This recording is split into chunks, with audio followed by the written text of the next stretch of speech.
Before we move on to our next topic, let me tell you about our friends over at Hunt to Harvest. Now, if you're wanting to update and upgrade your hunting apparel, head over to hunttoharvest.com and check out their spring 2023 collection where they have new styles in for turkey hunters and different types of fishing. Now, they still have plenty of hats, especially in the Richardson 112 style, and their mystery box special is still going on. So do not hesitate to click on that link below and support this great brand who know hunting is about spending time with loved ones, providing for your family through the harvest, and giving thanks to the one who created all things big and small. And when you go over there and go to check out, be sure to enter that promo code RADNEY18923 to get an additional 10% off on your purchase at checkout. Hey everyone, welcome to another episode of 3 Wide. I'm your host, Radney Crawford. Today, we're going to be going over the news of Alex Bowman's injury that he received while racing sprint cars at 34 Raceway. He's going to be out for the next 3 to 4 weeks with a fractured vertebrae. And he got this injury while racing against Connor Morrell, Bowman in the purple 55 Ally car, Morrell in the red 2 car. And this video is coming to you from Flow Racing's YouTube channel where they were showing the race. You can see them coming out of the fourth corner. They're going down the straightaway. They get crossed up. Both drivers go tumbling down the track into turn 1. Morrell's car was pretty well torn up. The engine was exposed and the frame was all bent up. Both drivers did get out and walk away, so it looked like everything was A-okay. Everyone was fine. But it was announced yesterday that Bowman did receive a fractured vertebrae. As I said, he's going to be out 3 or 4 races. Questionable if he will make it back in time for the All-Star race at North Wilkesboro. With it being an exhibition race, I don't know if they'll want to push it or not with a risk of re-injury. But then the next race, points-paying race that will be the Coke 600. So it's kind of a pick your poison. Would you rather go out and run a short track exhibition race? If you're not quite 100%, try to get back in the groove of being in the car, or do you just want to go in head first and go for the 600-mile race? Now, Josh Berry, he is going to be filling in again for a Hendrick Motorsports driver injured, this time taking over Alex Bowman's 48 car. He's just coming off filling in for Chase Elliott in that 9 car where he had a pretty good run, improved week after week, was consistently in the top 15, running top 10 in that car, got a second place finish thanks to pit strategy at Richmond. And this 48 car has been just as fast as the rest of the Hendrick cars, so it'll be interesting to see if Barry can keep building up his momentum as a possible Cup Series driver. Blake Harris is an excellent crew chief. I think this is going to be a good pairing for these two. And they're going to Dover, which is one of Barry's stronger tracks on the Xfinity Series schedule. So I wouldn't be surprised to see Barry have a pretty good run on Sunday at Dover. But this has led to more discussion of what drivers should be allowed to do, what they should not be allowed to do, whether owners should, kind of crack down on them for extracurricular activities. Now, you do have this incident a little bit different than Chase Elliott's. His was snowboarding, just kind of a freak accident. Bowman was running a race for the High Limit Racing Series, a series that was actually started by Kyle Larson, his teammate, and Brad Sweet, a dirt track legend, and was running this race and got in an accident. I still hold the thought and the belief that drivers should not be held to, standards kind of beyond belief or beyond expectations, that they should be told what to do, what not to do away from the track. To me, these are grown people, grown adults. They should have a way of escape. These guys are going 38 weeks out of the year straight. They're only getting one off weekend throughout the whole regular season. And these guys need breaks. These guys need, some way of escape. They have to kind of decompress. Now, you got guys like Bowman, Byron, and Larson who go out and they run all these dirt track races or these late model races, or Chase Elliott who goes off and does snowboard.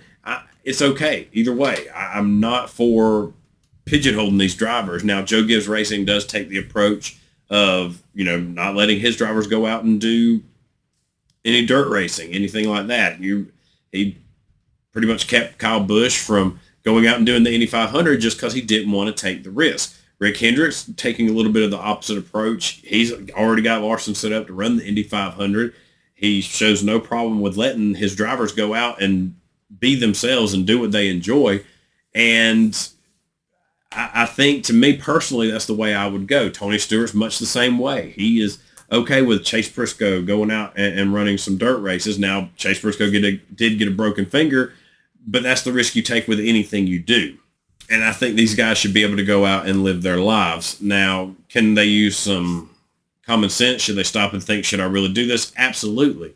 But I don't think we should put pen to paper telling a driver you can't do this, telling a guy you cannot do this, you could do this. That's just not good to me. You know, if I can take vacation time and go off and do what I enjoy doing, and I don't see any reason why these guys can't. I understand how they have millions of dollars tied to them with these sponsors, you know, crew guys that are kind of depending on them.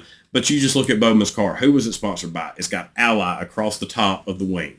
Ally obviously shows no problem with Bowman doing these things. Napa was very supportive of Chase, and Ally has been a big friend. I don't want to use the pun, so I'm not going to.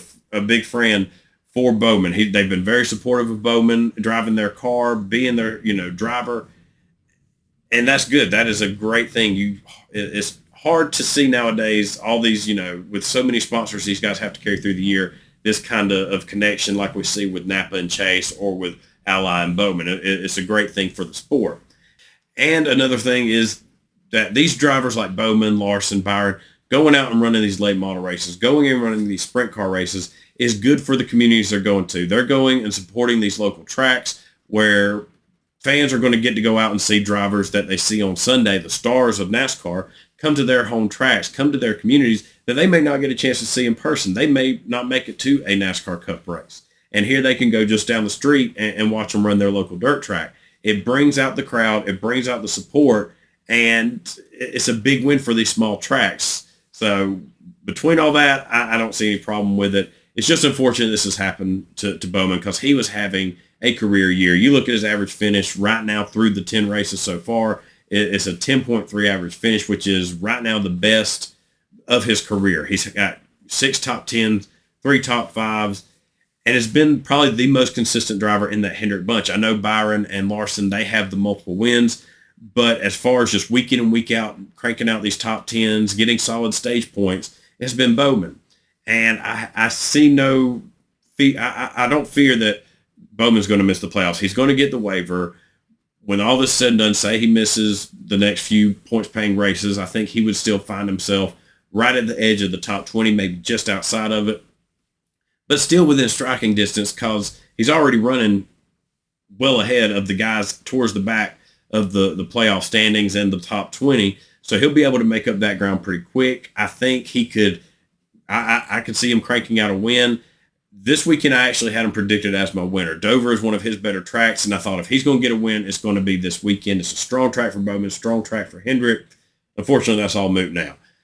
But coming back, he's got plenty of strong tracks still to come up. They're showing the speed, and eventually they're going to find themselves running up there to get the race wins. All these older drivers say it. When you can start running in the top 10 consistently, then you can start getting the top 5 consistently. You're going to keep building yourself up to eventually find yourself in the running for a race win. And Bowman, he's coming into his prime years now. And even though it's unfortunate he's missed this many races, he's going to miss 3 to 4 races this year, and all the races he missed last season due to the concussion, he's still got a bright future ahead of him. He's got a solid sponsor behind him and seems to be getting solid, ownership. Rick Hendrick was very supportive in his statement for Bowman. This is all going to work out. It's going to be fine. Bowman's going to come back, make the playoffs, I predict. Just like I think Chase Elliott's going to be fine and make the playoffs. And we can move on. But it's just unfortunate. Another speed bump for Bowman in his career. Another speed bump for Hendrick in this 2023 season. So now we just wait and see how this turns out this weekend with Barry. It's going to be very exciting for him to watch.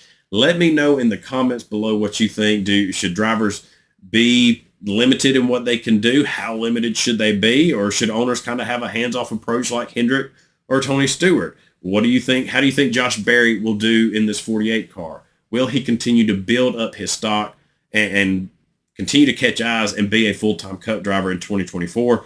Give me all your thoughts below in the comments. And thank y'all for joining me for this episode. Thank you for watching along. I hope everyone has a wonderful rest of their week, enjoys the Dover race weekend, and catch me back same time next week. Well, it'll be a little bit earlier next week.